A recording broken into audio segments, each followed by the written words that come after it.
Welcome students on made tutor channel. आज हम करने वाले हैं जो सबसे मोस्ट जो प्रश्नावली अपनी जो कक्षा 12 है, जो 12th क्लास है, उसकी मोस्ट इंपॉर्टेंट जो एक्सरसाइज है, प्रश्नावली है, इंटीग्रेशन समाकलन है।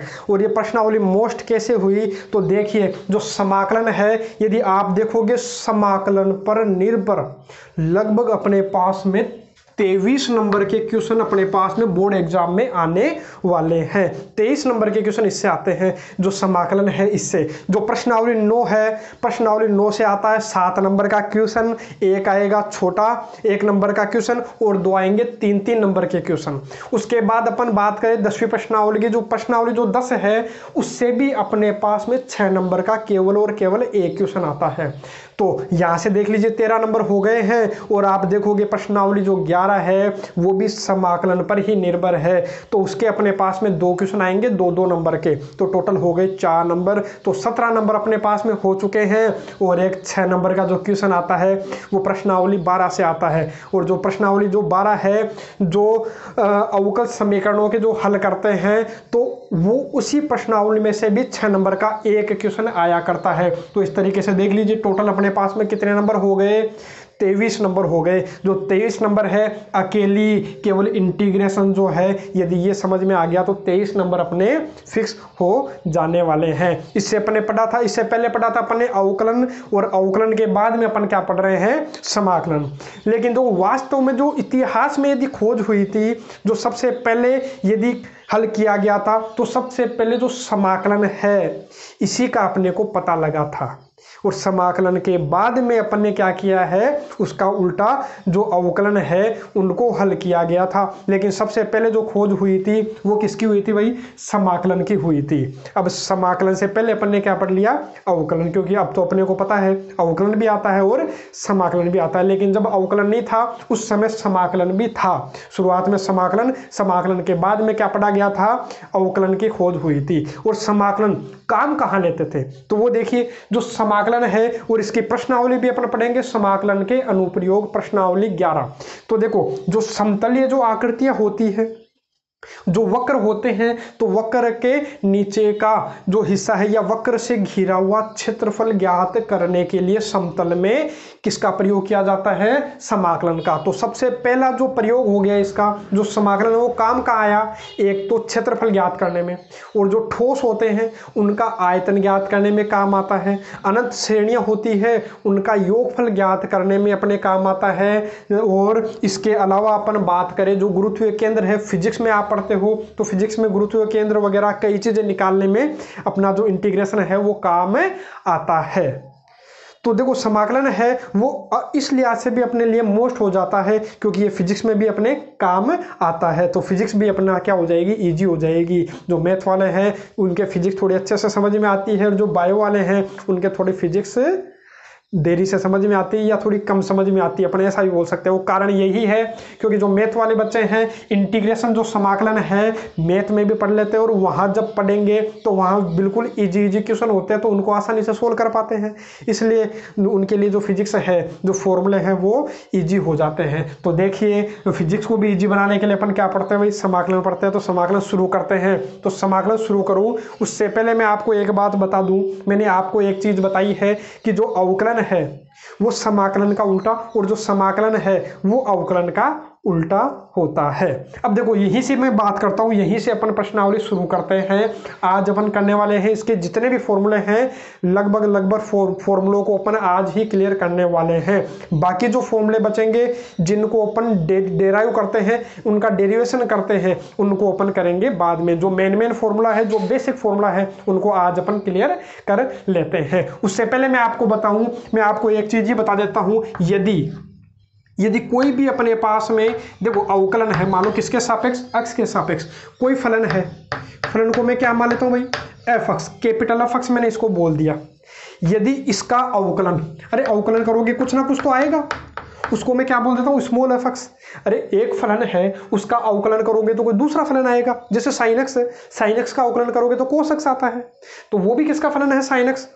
अक्स का फलन है, और जो आंसर आया कोस अक्स वो भी किसका फलन है, अक्स का। तो मैंने साइन अक्स को ऐसे मान लो कि साइन अक्स को मैंने क्या मान लिया, कैपिटल एफ अक्स, और कोस अक्स जो अवकलन आया उसको क्या मान लिया मैंने, स्मॉल एफ अक्स।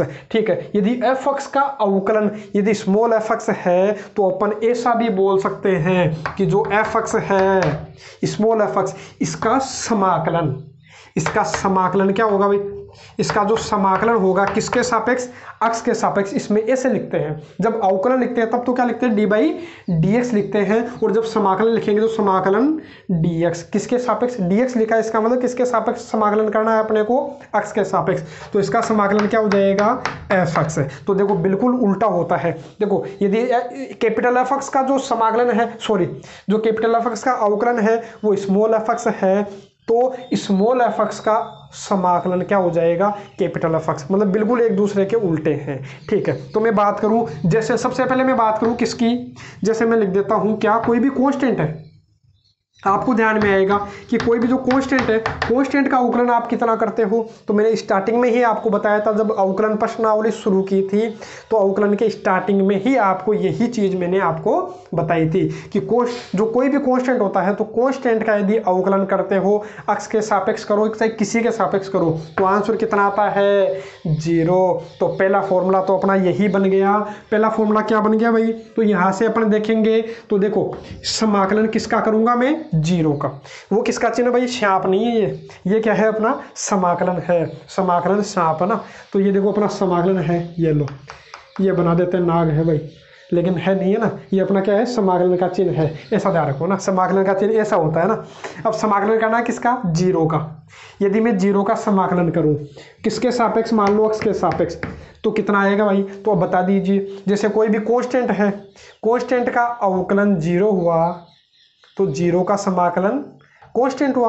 कुछ भी कांस्टेंट अपन ले सकते हैं, तो मैं लिख देता हूं कि कोई भी जो कांस्टेंट है ये अपना क्या हो गया, इसका आंसर हो गया, तो इसका समाकलन हो गया। तो पहला फॉर्मूला अपना क्या बन गया कि जो 0 होता है उसका समाकलन करोगे तो क्या आएगा, कोई भी कांस्टेंट आ सकता है सी, और सी आया मतलब कुछ भी हो सकता है। जैसे मैंने बोला कि 5 का अवकलन समाकलन करोगे तो कितना आया भाई, 0।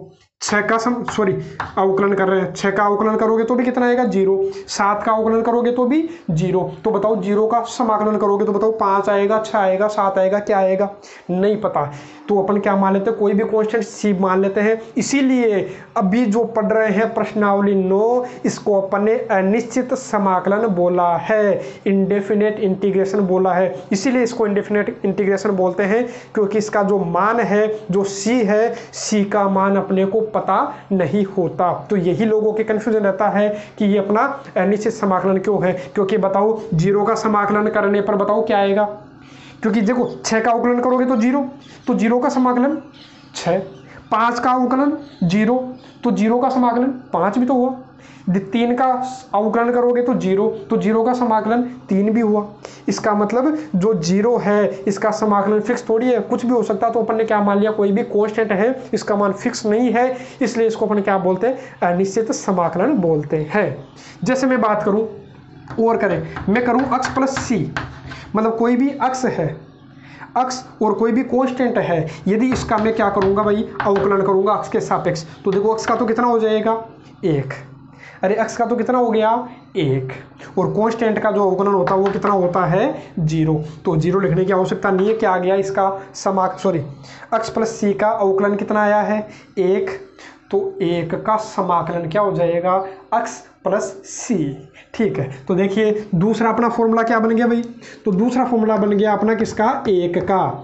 यदि 1 का अवकलन करूंगा मैं किसके सापेक्ष, अक्स के सापेक्ष, तो इसका जो आंसर आने वाला है वो क्या आने वाला है, अक्स, और प्लस क्या लगा देना है सी। अब आप ये ध्यान रखो, सभी में अपन क्या लगा देंगे, प्लस सी लगा देंगे, करने की जरूरत नहीं है। जैसे मान लो जैसे अक्स का समाकलन के अक्स का अवकलन करोगे तो कितना आएगा 1, और अक्स प्लस सी है तो उसका भी अवकलन कितना आया 1, तो 1 का समाकलन अक्स भी हो सकता है और अक्स प्लस सी भी हो सकता है। जब तक अपने को सी का मान नहीं पता है तब तक ये अपना क्या है, अनिश्चित समाकलन है। ठीक है, उसके बाद अपन करते हैं नेक्स्ट वाला फॉर्मूले पर आते हैं। देखो डेराइव करते हैं सभी फॉर्मूलों को। तो अपना देखो अगला फॉर्मूला मैं बनाऊं उससे पहले आप ये देखिए, जैसे मान लो अक्स का हो गया, अब मैं करता हूँ किसका, जैसे मैं करता हूँ किसका, x की पावर n+1 अपॉन n+1, इसका मैं क्या करूँ, अवकलन करूँगा, इसका क्या करूँगा, अवकलन। ठीक है, सभी को ध्यान से देखिएगा, जितने फॉर्मूले हैं आज सभी फॉर्मूलों को याद कर लीजिएगा, फिर उसके बाद में करेंगे कल से अपन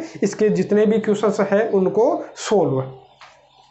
और जब तक फॉर्मूले याद नहीं होंगे तब तक अपन क्वेश्चन सोल्व नहीं कर पाएंगे। मैं तो करवा दूंगा, लेकिन अब जब आप खुद से प्रैक्टिस करोगे तो आप प्रैक्टिस नहीं कर पाओगे, जगह जगह आपके प्रॉब्लम क्रिएट होगी। इसलिए मैं बोल रहा हूँ कि जो फॉर्मूले हैं इनको आज अच्छे से याद कर लीजिएगा। ठीक है, अब देखो यदि इसका मैं क्या करता हूँ, अवकलन। देखो अवकलन तो आपको आता होगा कि अवकलन कैसे करते हैं। तो देखो ये गुणा में क्या मान लेता हूँ मैं, 1। तो यहाँ आपको दिख रहा होगा कि ये जो 1/n+1 है, 1/n+1 है, ये तो अपना क्या है, कांस्टेंट है। अरे ये तो अपना क्या हो गया, कांस्टेंट है। अपने को जो अवकलन करना है केवल और केवल किसका करना है, इसका करना है। तो आपको ध्यान में होगा जो घात है वो घात तो कहाँ जाती है, आगे, और घात 1 कम हो जाएगी। अरे x की पावर n का अवकलन क्या हो जाता है, n x की पावर n-1, घात तो आ जाती है आगे। जैसे मान लो x की घात 5 का अवकलन करते हो तो 5 तो कहाँ आ जाएगा, आगे। अरे अवकलन करोगे ना जब, तो 5 तो आ जाएगा आगे, और x की घात कितनी हो जाएगी, 1 कम हो जाती है, 4 हो जाती है। ऐसे ही मैं इसको कर रहा हूँ। ठीक है, फटाफट कर रहा हूँ क्योंकि अवकलन मैंने आपको करवा रखा है। जिन्होंने वो वीडियो नहीं देखा तो प्लेलिस्ट में जा करके जो अवकलन है, जो प्रश्नावली 7 है, उसका वीडियो लेक्चर देख लीजिएगा। तो देखो n+1 का आ गया आगे, और घात 1 कम हो जाएगी तो क्या हो जाएगा, n। तो कट गया कि नहीं, बताओ, कट गया। तो आ गया क्या, x की पावर n। तो इसका जो अवकलन है ये हुआ किसका, x की पावर n+1 अपॉन n+1 का अवकलन ये हो रहा है। तो इसका समाकलन ये हो जाएगा। ठीक है, अब याद करो, देखो x की पावर n है, यहाँ से स्टार्ट हो गए अपने मेन फॉर्मूलाज। ठीक है, जैसे उसमें तो अवकलन में तो क्या था, x की पावर n का अवकलन तो क्या होता है, n x की पावर n-1, लेकिन समाकलन में क्या हो जाएगा, बताओ, x की पावर n का समाकलन ये हो जाएगा, क्या हो जाएगा। तो आपको दिखेगा वहाँ से जो मैंने डेराइव किया था, तो x की घात n+1/n+1, और प्लस क्या आ जाएगा, c जरूर लगाना, c लगाना मत भूलना। जैसे ये है, इसका समाकलन भी यही हुआ। यदि मैं ये कर देता, प्लस का कोई भी कांस्टेंट ले लेता या 5 ले लेता मान लो, तो बताओ इसका तो अपन ने कर लिया, इसका कितना हो जाता, 0। तो भी देखो इसका अवकलन ये हो रहा है, 6 कर देता तो भी इसका अवकलन ये हो रहा है। तो मतलब यहाँ कोई भी कांस्टेंट हो सकता था तो भी अपना जो जो अवकलन है यही होता, कोई फर्क नहीं पड़ता। अरे इसका अवकलन करोगे तो कितना हो गया, 0, तो जोड़ो, इसमें क्या फर्क पड़ा, कोई फर्क नहीं पड़ा। तो इसका समाकलन करोगे तो ये तो है ही है, साथ के साथ क्या लगा दिया करो, सी सभी में लगेगा। जब भी अनिश्चित समाकलन है, जब तक अपने लिमिट नहीं आती तब तक अपने को सी लगाते रहना है। देखो छोटी सी चीज़ है लेकिन बड़े काम की चीज़ है, क्वेश्चन में अपने मार्क्स कट सकते हैं यदि नहीं लिखोगे तो लिखना जरूरी है, प्लस का सी। ठीक है, तीसरा फॉर्मूला अपना हो गया। अगला फॉर्मूला लेते हैं, जैसे आपको ध्यान में होगा, अच्छा यहाँ एक कंडीशन अपने को और ध्यान रखनी है। वो कंडीशन क्या है वो भी मैं आपको बता देता हूँ। तो कंडीशन क्या है, तो कंडीशन अपनी यही है कि जो अक्स है या अक्स की जो पावर है, तो अक्स की पावर कितनी है, n का मान -1 नहीं होना चाहिए। अरे कितना नहीं होना चाहिए, -1 नहीं होना चाहिए। तो यहाँ एक कंडीशन अपनी लग गई, तो उसको भी मैं लिख देता हूँ। यहाँ जो है इसके अंदर जो n है उसका मान -1 नहीं होना चाहिए। अब ये -1 क्यों नहीं होना चाहिए वो भी मैं आपको बताता हूँ। ये कंडीशन है, ध्यान रखिएगा, क्योंकि अपने प्रॉब्लम क्रिएट हो जाएगी। कैसे, जैसे मान लो x की घात -1 का मैं क्या करूँ, मैं इसका समाकलन करना चाहूँ, तो देखो फॉर्मूला क्या है, x की घात n का क्या होगा। जैसे मान लो अभी मैं क्या करता हूँ, x की घात 5 का समाकलन करता हूँ x के सापेक्ष, तो क्या आएगा, तो आपको ध्यान में है x तो है ही है, समाकलन करूँगा तो घात, अरे n है तो क्या हो जाएगा, n+1, तो x की घात 5 का x की घात 5 + 1, अरे x की घात n की जगह 5 है तो क्या हो जाएगा, x की घात n+1 और n+1 और प्लस क्या आ जाएगा, सी तो आएगा ही आएगा। तो क्या हो गया, x की घात 6/6 प्लस सी, ये इसका क्या हो गया, आंसर। लेकिन इसको करने का प्रयास करोगे तो देखो अपने प्रॉब्लम क्रिएट हो जाएगी। कैसे, यदि ऐसा करोगे, इसका मैं क्या करूँ, समाकलन करूँ, तो समाकलन करोगे तो आपको क्या मिलेगा, देखो x की घात, ये अपना क्या हो गया, n हो गया, x की घात क्या हो गया, n, तो इसका समाकलन करोगे तो क्या आएगा, x की घात n+1/n+1, तो x की घात n कितना है, -1 + 1 और n की जगह कितना है -1 + 1, तो और प्लस का क्या है c पड़ा रहने दो अपना क्या है ना। लेकिन देखो नीचे क्या आ गया, ऊपर तो हो गया x की घात 0, ऊपर तो कोई दिक्कत नहीं है, लेकिन नीचे कितना आ गया 0। तो यहाँ देखो प्रॉब्लम क्रिएट हो गई, बटा में 0 नहीं आना चाहिए, ये आपको ध्यान में है, वरना तो इसका मान क्या हो जाएगा परिभाषित आ जाएगा, मतलब नोट डिफाइन होता है ये ना कि मतलब बटा में 0 आ गया तो अपन अनंत भी बोल दिया करते हैं ना। तो ये क्या आ गया अनंत आ गया, तो अनंत का मान अपने को पता नहीं है। तो बताओ बटा में 0, वैसे आपको ध्यान में बटा क्या नहीं रखते अपन 0 नहीं रखते, तो ये अपना क्या हो जाएगा फिर गलत हो जाएगा। इसलिए यहाँ एक कंडीशन हो गई कि n का मान कितना नहीं होना चाहिए -1 नहीं होना चाहिए। बाकी कुछ भी हो आप डायरेक्ट सोल्व कीजिए। देखो x की घात n का क्या हो जाएगा समाकलन, x की घात n + 1 बटा n + 1 और प्लस का क्या है c। और यहाँ कंडीशन क्या है, बस n का मान 1 नहीं होना चाहिए, तो -1 नहीं होना चाहिए। अच्छा -1 आ जाए तो फिर क्या करें, उसका भी तो कोई ना कोई समाकलन होगा। x की घात -1 आ गया तो बताओ x की घात -1 का मतलब 1/x, अरे क्योंकि घात नीचे आ गई तो घात नीचे आके किसकी हो गई प्लस की। जैसे x की घात -2 होता तो उसको अपन क्या लिख सकते हैं 1/x², ऐसे मैंने इसको लिख लिया।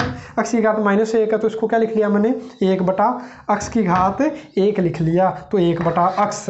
ये लो, अब इस 1/x का कोई ना कोई तो समाकलन होता होगा, और इसका भी तो होता होगा, वरना तो फिर अपन करें क्या, हर एक चीज़ का होता है अपना समाकलन करेंगे। तो देखो कैसे करें, तो आपको ध्यान में आएगा कि जो log x है उसका अवकलन है वो आपके कितना होता है 1/x होता है। तो 1/x का समाकलन कितना हो गया log x। तो ये अपनी जो प्रॉब्लम थी वो भी अपनी सोल्व हो गई। तो प्रॉब्लम क्या थी अपनी, इसी की तो दिक्कत थी, इसका समाकलन अपन इससे नहीं कर सकते थे, क्योंकि मैंने क्या बोला इसको ऊपर ले जाओगे तो x की घात कितनी बन गई वो -1। तो इसका समाकलन इस तरीके से अपन सोल्व नहीं कर सकते, क्योंकि यहाँ कंडीशन क्या है n का मान -1 नहीं होना चाहिए, और मैंने बता भी दिया क्यों नहीं होना चाहिए। उसके बाद यदि हो जाए तो उसका समाकलन क्या होगा, तो 1/x का समाकलन क्या हो जाएगा भाई, तो इसका हो जाएगा अपना log x हो जाएगा, क्योंकि ध्यान में है क्योंकि log x का अवकलन क्या होता है 1/x, तो 1/x का समाकलन क्या हो जाएगा log x, और प्लस का क्या आएगा c। ये लो, अब करते हैं और आगे के फॉर्मूले। उसके बाद अपन आगे करें तो मैं बात करूं किसकी, a की पावर x की। तो a की पावर x का समाकलन क्या होगा, तो आपको अवकलन ध्यान में होगा कि अवकलन क्या होता है, तो आपको ध्यान में आएगा, ध्यान में क्या आएगा तो वो भी अपन देख लेते हैं। a की पावर x, इसका जो अवकलन होता है a की पावर जो x है, चलो एक काम करते हैं, मैं इसका करता हूँ अवकलन, किसका a की पावर x बटा log a का अवकलन करता हूँ। तो कैसे करेंगे, तो देखो 1/log a तो क्या है अपना गुणा में 1 मान लेता हूँ, तो 1/log a तो कांस्टेंट है, इसका अवकलन करोगे, अवकलन कर रहा हूँ उदाहरण, समाकलन नहीं, समाकलन के सूत्र तो अपन बना रहे हैं, तो इनको तो आपको अब याद करना है। अभी केवल अपन क्या कर रहे हैं अवकलन, अवकलन से समाकलन बनाने का प्रयास कर रहे हैं। तो देखो 1/log a तो कांस्टेंट है, a की पावर x का यदि अवकलन करोगे तो a की पावर x का क्या होता है a की पावर x log a। तो देखो log a से log a कट गया तो क्या आ गया a की पावर x। तो इसका जो अवकलन है, इसका अवकलन क्या आया a की पावर x, और इसका अवकलन क्या आया a की पावर x। तो a की पावर x का समाकलन ये हो जाएगा। तो बताओ a की पावर x का समाकलन क्या हो जाएगा, तो यहाँ आप लिख लीजिए क्या आ जाएगा a की पावर x बटा log a, और बेस में कुछ नहीं है तो ध्यान होना चाहिए क्या होता है ये होता है, और प्लस c लगाना मत भूलना, अनिश्चित समाकलन है प्लस c सभी में लगाएंगे अपना आंसर में ना, तो चाहे नहीं लगाओगे तो भी अपने को ध्यान में होगा कि बेस में क्या है ई है। तो ये फॉर्मूला भी अपना को याद रखना है।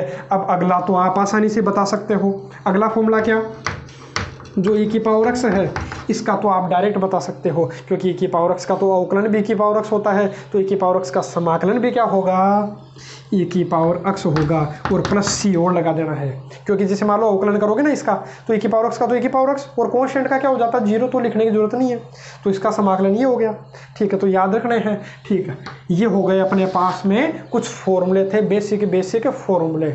इसके अलावा अपन और देखें, जैसे ये हो गया अपना x की पावर n हो गया, 1/x का हो गया, a की पावर x का हो गया, e की पावर x का हो गया। अब देखते हैं जो त्रिकोणमिति वाले आते हैं। अब त्रिकोणमिति वालों जो फॉर्मूले हैं उनको कैसे सोल्व करें, तो त्रिकोणमिति वाले भी ध्यान में रखना है अपने को। तो क्या होगा, तो इसको थोड़ा सा अच्छे से साफ कर लेते हैं ताकि थोड़ा सा अच्छे से दिखाई दे जाए, है ना। तो सोल्व करने का प्रयास करते शुरुआत से ही। तो देखो सोल्व करता हूँ। अब सबसे पहला अपने को याद रखना, शायद दिख रहा होगा आपको यहाँ, तो मैं लिख देता हूँ। सबसे पहले किसका, साइन एक्स का। ये क्या है, थोड़ा सही बना लेना, है ना। ये क्या है, अपना समाकलन है। किसके सापेक्ष है, अक्ष के सापेक्ष है। ऐसा मत बोलना डी एक्स के सापेक्ष है। किसके सापेक्ष है ये, अक्ष के सापेक्ष है। ये तो बस लिखने का एक तरीका होता है। जो साइन एक्स का जो अवकलन है वो क्या होगा, तो आप ये देखो कि जो साइन एक्स है वो किसका अवकलन होता है। तो मेरे को ध्यान में आएगा कि माइनस कोस एक्स का यदि तुम क्या करोगे, अवकलन करोगे, यदि माइनस कोस का अवकलन करोगे तभी साइन एक्स आएगा। कैसे, देखो माइनस तो कांस्टेंट है, कोस का अवकलन कितना होगा, माइनस साइन एक्स। तो देखो माइनस माइनस क्या हो गया, प्लस का साइन एक्स। तो माइनस कोस एक्स का अवकलन साइन एक्स है, तो साइन एक्स का समाकलन क्या होगा। तो ध्यान रखिएगा, याद रखिएगा, साइन एक्स का जो समाकलन है वो क्या होता है, माइनस कोस एक्स। अरे यही तो हो गया, देखो साइन एक्स का कहा गया, साइन एक्स का जो समाकलन है वो क्या हो जाएगा, माइनस कोस एक्स, क्योंकि माइनस कोस एक्स का अवकलन क्या था, साइन एक्स। तो साइन एक्स का समाकलन क्या हो गया, माइनस कोस एक्स। तो माइनस कोस एक्स और प्लस सी लगाना मत भूलना, ठीक है। ये जरूर लगाइएगा वरना नंबर कटने के चांस पूरे पूरे रहते हैं, ठीक है। अब देखिए अवकलन तो क्या था, देखो साइन का अवकलन आपको ध्यान में है क्या होता है, कोस, लेकिन साइन का समाकलन क्या होता है, माइनस कोस। तो इनको ध्यान रखिएगा, इनमें क्या होता है, कंफ्यूज रहता है लोगों के, अवकलन की जगह समाकलन कर देते हैं, समाकलन की जगह अवकलन कर देते हैं। तो ध्यान रखिएगा। और अगला है, अगला अपन किसकी बात करें, साइन के बाद अपना क्या आएगा, कोस। तो ये देख लो, आप तो ये ढूंढो कि जो कोस है वो किसका अवकलन होता है। तो आपको ध्यान में आएगा कि कोस है वो किसका अवकलन होता है, तो मेरे को ध्यान में साइन का होता है, साइन का अवकलन कोस होता है। और प्लस का क्या है, सी। तो ये तो लगाएंगे ना, ये तो सब में लगाना है। अनिश्चित समाकलन है, मैंने बता दिया अनिश्चित समाकलन कैसे है ना, साइन के कोस। इसके बाद अपन किसकी बात करें, टेन की। अब आपको ऐसे ध्यान में आएगा, जो टेन है अपने को पता ही नहीं है। अरे अपने को पता ही नहीं है कि टेन किसका, अपने को ये जरूर पता है कि जैसे अपन ने किया था किसका, जैसे लिख लेता हूँ इधर, थोड़ा सा लाइन खींच लेते हैं इधर, है ना, इसमें आ जाएगा। अपने इधर लिख देता हूँ मैं, जैसे मान लो अपने को किसका ध्यान में है, साइन का अवकलन ध्यान में था, कोस का ध्यान में था। अब मैं किसका लिख लेता हूँ, sine cos tan cot sec और एक कोसेक, वो आप लिख लीजिएगा ना। तो मैं इनको बता देता हूँ, जैसे टेन का है अवकलन क्या होता है, टेन का अवकलन होता है सेक स्क्वायर एक्स। कोट का जो अवकलन है वो क्या होता है, माइनस कोसेक स्क्वायर एक्स। और जो सेक एक्स है इसका जो अवकलन है वो क्या होता है, सेक एक्स टेन एक्स होता है। अब उल्टा कर लेते हैं, अब अपने को ध्यान में आएगा, सेक टेन एक्स का अवकलन सेक स्क्वायर एक्स होता है, तो सेक स्क्वायर एक्स का समाकलन क्या हो जाएगा, टेन एक्स। तो क्या लिखा मैंने, सेक स्क्वायर एक्स का जो समाकलन है, सेक स्क्वायर एक्स का समाकलन क्या हो जाएगा, टेन एक्स हो जाएगा। इसका जो समाकलन है वो क्या हो जाएगा, टेन एक्स। और प्लस सी लगाना मत भूलना, ठीक है। बार बार बोल रहा हूँ प्लस सी है ना, तो प्लस सी बिल्कुल मत भूलिएगा। तो देखो अब इसका किसका करें अपन, माइनस कोसेक स्क्वायर एक्स का, तो क्या आ जाएगा, कोट एक्स। और यदि माइनस इधर लगा दूँ तो इसका अवकलन क्या होगा, ये तो होगा। कैसे, अरे माइनस इधर भेज दो, चाहे सोल्व करके देख लो, माइनस तो अपना ही है, अरे माइनस तो कॉन्स्टेंट। कोट एक्स का यदि अवकलन करोगे तो क्या आएगा, माइनस कोसेक स्क्वायर, तो माइनस माइनस किसका हो जाएगा, प्लस का। तो ऐसा चेक कर सकते हो आप, है ना। तो देखो इसका अपने को क्या करना है, किसका किसका किसका, कोसेक स्क्वायर एक्स का। ये लीजिए कोसेक स्क्वायर एक्स का तुम क्या करोगे, समाकलन करोगे तो क्या आएगा, माइनस कोट एक्स और प्लस क्या लगाना है, सी लगाना है। इसके बाद अपन बात करें, डायरेक्ट अपन बात करते हैं किसकी, इसकी, सेक एक्स गुणा टेन एक्स। इसका जो समाकलन होगा वो क्या होगा, सेक एक्स होगा। किसका सेक एक्स गुणा टेन एक्स है, किसके सापेक्ष, एक्स के सापेक्ष, ये तो लिखो, है ना। तो देखो सेक एक्स गुणा टेन एक्स, इसका जो समाकलन हो जाएगा वो क्या हो जाएगा भाई, सेक एक्स हो जाएगा। और इसी प्रकार से अपन किसका कर लेते हैं, अपने को ध्यान में है ये क्या होता है, कोसेक एक्स गुणा कोट एक्स। यदि इसका तुम समाकलन करोगे तो इसका जो समाकलन आएगा वो क्या आएगा, माइनस का कोसेक एक्स और प्लस क्या लगा देना है, सी। अब यहाँ आपको ध्यान में होगा कि देखो साइन का आ गया, कोस का आ गया, लेकिन टेन का समाकलन कहाँ गया, कोट का समाकलन भी अपने पास नहीं पता। वहां तो देखो सबके पता थे अपने को, साइन का, देखो साइन का अवकलन पता था, कोस का भी आता था, टेन का भी पता है, कोट का भी पता है, सेक का भी पता है, कोसेक का भी पता है। लेकिन अपने को जो समाकलन है, समाकलन केवल किसका आया, केवल साइन का आया, केवल कोस का आया। उसके बाद न तो टेन का है अपने पास, न कोट का है, न सेक का है, और न ही कोसेक का है। तो ये जो समाकलन है, तो इन समाकलनों को अपन ने अलग तरीके से सोल्व करते हैं, इनको डेराइव करते हैं इनकी सहायता से। लेकिन उनको करेंगे कैसे, तो उनको मैं बताऊंगा प्रश्नावली जो 9.2 होगी, प्रश्नावली 9.2 में उनको डिटेल से कराऊंगा। उससे पहले आपको केवल याद रख लेना है, अभी केवल आप याद रख लीजिए, उनको अपन सिद्ध भी कर लेंगे कि कैसे आया। ठीक है, तो कैसे आया, तो देखो सबसे पहले एक तो किसका, देखो साइन का हो गया, कोस का हो गया, अपन किसकी बात कर लेते हैं, टेन की, किसके सापेक्ष, अक्ष के सापेक्ष। एक किसकी, कोट की, किसके सापेक्ष, अक्ष के सापेक्ष। तो इनका क्या हो जाएगा, इनके अलावा अपने पास और क्या है, देखो साइन हो गया, कोस हो गया, कोट हो गया, टेन हो गया, कोट हो गया, और क्या हो गया अपना, सेक हो गया। ठीक है, दिख जाएगा यहाँ तो। ठीक है, अब अपन बात करते हैं किसकी, टेन की। जो टेन है, इस टेन का समाकलन क्या होगा, तो आपको याद रख लेना है क्या होता है, माइनस लॉग कोस अक्स और प्लस क्या लगा देना है, सी। ये इसका क्या होता है, समाकलन। और कई इसको ऐसा भी लिख लेते हैं लॉग सेक अक्स, वो भी कोई दिक्कत नहीं है, वो भी बिल्कुल सही है। कैसे, क्योंकि माइनस, अरे मान लो -1 है, इसको कहाँ ले जाओ, ऊपर ले जाओ घात, अरे घात आगे तो आती है, जब घात में होते तभी तो आता है आगे, तो इसको चाहे वापस ऊपर पटक दो, तो कोस की घात -1, 1/कोस सेक हो जाएगा।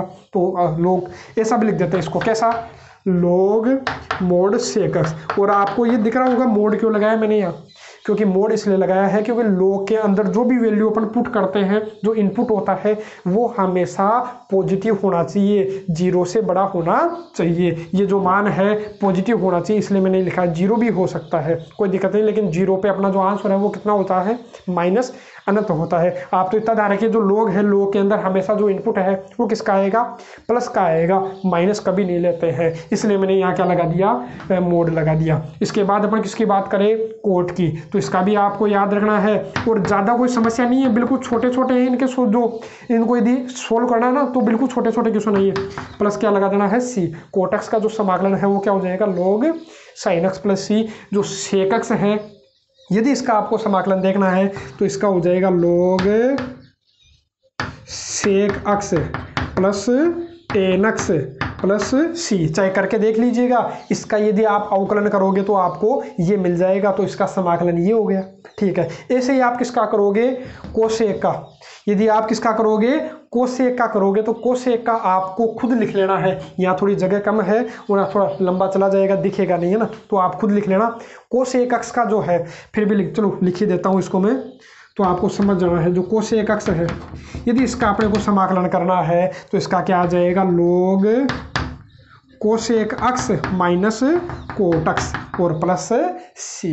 तो ये अपना किसका फॉर्मूला हो गया, कोसेक अक्स का। तो याद कर लेना है आपको, ये तो याद रखने हैं, बाकी इनको मैं सोल्व भी करा दूंगा कि कैसे आए हैं, कैसे बने हैं। ठीक है, प्रश्नावली 9.2 में यानी। ठीक है, अब अपन बात करते हैं किसकी, और अपने पास में अवकलन होते थे। अवकलन इतने थोड़ी पढ़े थे, अवकलन में अपन ने और भी तो पढ़ा था। जैसे इनवर्स वालों का अवकलन पढ़ा था अपन ने। देखो इसको साफ कर देता हूँ, आप नोट कर लीजिएगा, क्योंकि यहाँ मेरे को और लिखना है। ठीक है, तो आप इसको नोट कर लीजिए, ये लो इसको साफ कर देता हूँ अब। ठीक, हाँ, अब अपन बात करें किसकी, जैसे मान लो अपने पास में आया, इधर लिख देता हूँ मैं एक बार के लिए समझने के लिए ना, बाकी इधर अपन फॉर्मूले लिखेंगे। जैसे मान लो आपको ध्यान में है, अब डायरेक्ट बताऊंगा, केवल एक आपको केवल एक बताऊंगा, बाकी आपको करने हैं। जैसे मान लो कि साइन इनवर्स एक्स है, इसका तो अवकलन आपको आता ही है। इसका अवकलन क्या होता है, 1/√1 - एक्स स्क्वायर। तो इसका जो समाकलन है वो क्या हो जाएगा, साइन इनवर्स एक्स हो जाएगा। देखिए, जो 1/√1 - एक्स स्क्वायर है, इसका जो समाकलन करोगे तो वो अपने को क्या मिलेगा, तो वो अपने को मिलेगा क्या, साइन इनवर्स एक्स और प्लस क्या लगाना है, सी लगाना, बिल्कुल मत भूलिएगा। इसके बाद अपन करते हैं, इसके बाद अपने को ध्यान में था किसका, कोस इनवर्स एक्स का जो अवकलन था वो क्या होता था, माइनस लगाते थे। तो यदि आपको ये मिले -1/√1 माइनस एक्स स्क्वायर मिले, तो इसका यदि आपको क्या करना है, समाकलन करना है, तो वो क्या हो जाएगा, कोस इनवर्स एक्स प्लस सी। इसी प्रकार से आपको क्या करना है, जैसे टेन इनवर्स एक्स का जो अवकलन है वो क्या होता है, वो भी आपको याद होगा। टेन इनवर्स एक्स का अवकलन होता है 1/1 प्लस एक्स स्क्वायर, किसके सापेक्ष है, एक्स के सापेक्ष है। तो इसका जो अवकलन समाकलन होगा वो क्या होगा, टेन इनवर्स एक्स, और प्लस सी तो लगाना ही लगाना है, क्योंकि देखो अवकलन करोगे तो टेन इनवर्स एक्स का तो ये हो गया, कोई भी कांस्टेंट होता है उसका क्या होता है, 0 होता है। इसके अलावा देखो 2 और तीन और रह गए, तो -1/1 प्लस एक्स स्क्वायर का क्या हो जाएगा, तो आपको ध्यान में होगा क्या हो जाएगा, कोट इनवर्स एक्स प्लस सी, क्योंकि जो कोट इनवर्स एक्स है उसका यदि आप क्या करते हो अवकलन, तो ये आ जाता है। अब 2 और रहे हैं तो तो 2 और अपन कर लेते हैं। जैसे अपन लिखते हैं 1/x स्क्वायर -1। यदि इसका आप क्या करते हो, समाकलन करते हो, तो इसका जो समाकलन आएगा वो क्या आता है अपना, सेक इनवर्स एक्स और प्लस सी लगाना तो वैसे ही नहीं भूलोगे। और अंतिम जो है वो क्या है अपना -1/√x स्क्वायर -1।